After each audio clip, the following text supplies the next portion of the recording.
ఎటు చూసినా శ్రీరామ నామస్మరణతో మారుమోగుతున్న పరిస్థితి. అయితే మనం ఒకసారి చూపెట్టచ్చు, పెద్ద పెద్ద హోర్డింగ్స్ ఎలక్ట్రానిక్ సిస్టంతో బిగించేసి ఒక ప్రత్యేక ఆకర్షణీయంగా ఏర్పాటు చేస్తున్న పరిస్థితి. అయితే ఇది మనం చూపెడుతున్న ఇది ఉందో శ్రీకృష్ణ చక్రం అని చెబుతారు.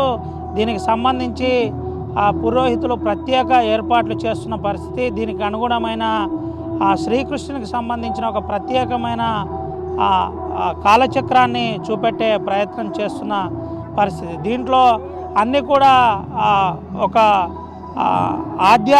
ఆధ్యాత్మికమైన అద్భుతాలతో రూపకల్పన చేస్తున్నారు. మనతో పాటు పురోహితులు ఉన్నారు, ఒకసారి మాట్లాడించే ప్రయత్నం కూడా చేద్దాం. దీని గురించి ఒకసారి తెలుసుకునే ప్రయత్నం చేద్దాం. అదే మనతో పాటు ఒకసారి గురుగారితో కూడా మాట్లాడించే ప్రయత్నం చేద్దాం. అసలు ఇది అంతటికి కారణం ఈ గురుగారే అంతా కూడా ఒక రామమయం, అదేవిధంగా ఒక శ్రీకృష్ణమయం, ఇదంతా కూడా అద్భుతాలమైన ఒక చండీ యాగాన్ని దాదాపుగా 15 రోజుల నుంచి మంచిర్యాలలో కొనసాగుతున్న పరిస్థితి. గురుగారితో మాట్లాడిద్దాం. గురుగారు, ప్రత్యేకత దీని గురించి మీతో వారం 10 రోజుల నుంచి కలుసుకుందామని అనుకుంటున్నాం, సమయం రాలేకపోతే చెప్పండి గురుగారు, దీని ప్రత్యేకత ఏంటి, ఎన్ని రోజులు ఉండబోతుంది, ఏంటి అసలు?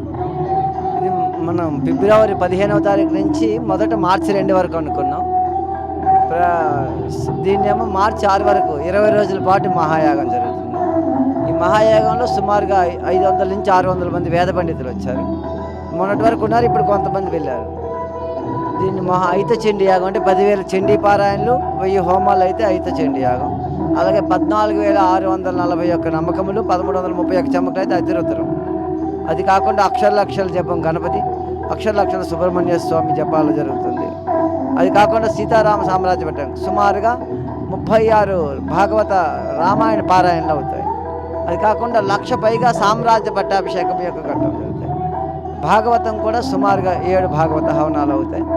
ఇది కాకుండా సూర్యహవనం, సౌరయాగం, అరుణ పారాయణం, సౌరపారాయణంతో సౌరయాగం జరుగుతుంది. ఇది కాకుండా మనకి చతుర్వేద హవనాలు మనకి ఋగ్వేద, యజుర్వేద, సామవేద, అధర్వణ వేదాలు అవుతాయి. యజుర్వేదంలో ఉండబడేటువంటి శుక్లయజుర్వేదం ఉంది. శుక్లయజుర్వేదంలో కాను శాఖ, మాధ్యందని శాఖ ఉంటుంది.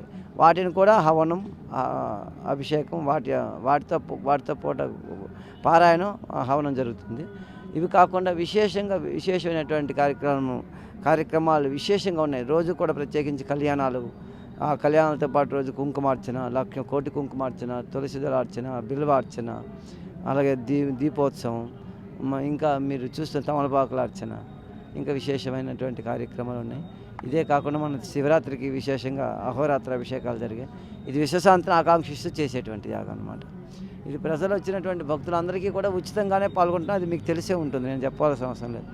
డబ్బులు 1,00,000 ఇచ్చినా, రూపాయి ఇవ్వకపోయినా అందరికీ ఒకటే ట్రీట్మెంట్, స్పెషల్ ట్రీట్మెంట్ ఉండదు. కాబట్టి ఇచ్చినటువంటి భక్తులందరూ కూడా దీన్ని వినియోగించుకోవాలి. వచ్చినటువంటి భక్తులకు ఉదయం అల్పాహారం, మధ్యాహ్నం అన్న ప్రసాద వితరణ, సాయంత్రం అల్పాహార వితరణ ఉంటుంది. ఈ ముఖ్యంగా ప్రజల్ని అందరూ కూడా సమైక్యంగా ఉండి, సమిష్టిగా ఉండి, సనాతన సాంప్రదాయం విలువలు కాపాడుతూ, మన యొక్క పూర్వకాలంలో సనాతన ధర్మంగా జరిగేటువంటి యజ్ఞం యొక్క ప్రాముఖ్యతను తెలుసుకుంటూ, యజ్ఞం యొక్క పవిత్రత తెలుసుకుంటూ, యజ్ఞం వల్ల కలిగేటువంటి ముఖ్యమైనటువంటి లాభాలను కూడా తెలుసుకుంటూ, దాంట్లో ఉండేటువంటి వాటిని గ్రహించగలరని కోరుకుంటూ ఈ మహాయజ్ఞాన్ని చేయడం జరిగింది. గురుగారు, ఏంటి అంటే కోట్ల రూపాయల ఖర్చు అవుతుంది, ఈ అంతటికి కూడా ఎట్లా నడుస్తుంది, ఏం చేస్తున్నారు, ఏంటి అసలు? అంటే నేనేం అనుకోను, ఇది నా దగ్గర అయితే డబ్బులు రూపాయి కూడా ఉండదండి. మీ అందరూ చూస్తున్నారు, అదే చూస్తున్నాం. 15 రోజుల నుంచి రాంగా పోగా చాలా పర్ఫెక్ట్గా ఋగ్వేదం నుంచి మొదలుకొని అన్ని వేదాలు ఇక్కడ పారాయణం జరుగుతుంది, చండీ యాగం జరుగుతుంది, అద్భుతంగా కనబడుతుంది. ఏడో చూసిన ఒక ఆధ్యాత్మిక శోభ కనబడుతుంది. అంటే ధనం అనేది ఖర్చు అవుతుంది బాగానే, ఎవరివ్వడం అది. ఇప్పటికీ మనకి వస్తు రూపంలో చాలా వచ్చాయి. ఇప్పుడు వేద పండితులకు దక్షిణ కావాలి, ఇవన్నిటికీ కావాలి. వాటి గురించి ఇంకా ప్రయత్నం ఎంతవరకు వచ్చింది, మనకి చాలా తక్కువ వచ్చింది. అవి వస్తాయని విశ్వాసం పూర్తిగా ఆ భగవంతుడి మీద భారం వేశారు. కాబట్టి తప్పకుండా భక్తులందరూ ఇస్తారని సంపూర్ణ విశ్వాసంతో జరుగుతుంది. భక్తుల కోసం చేసేది భక్తులే తీసుకుంటారు. ఆ భగవంతుడు ఇప్పటిదాకా ఎన్ని యాగాలు జరిగినాయి? ఇటువంటి యాగాలు ఎన్ని చేసినారు? 85, ఇది 86. నెక్స్ట్ 87 నైమిషారణ్యం ఉంటుంది. తర్వాత 88 అనేటువంటిది మన కరీంనగర్ ఆ జిల్లాలో ఉండొచ్చు. ప్రజలకు ఏం చెప్పబోతున్నారు ఆర్టీవీ ద్వారా మీరు?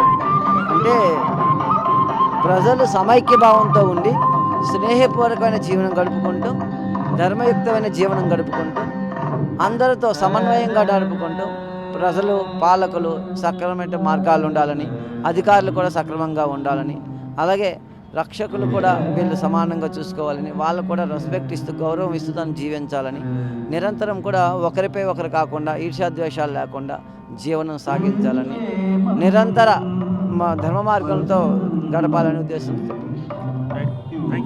దీని గురించి కొద్దిగా ఇది శ్రీకృష్ణ కాలచక్ర యంత్ర దీపోత్సవం అండి.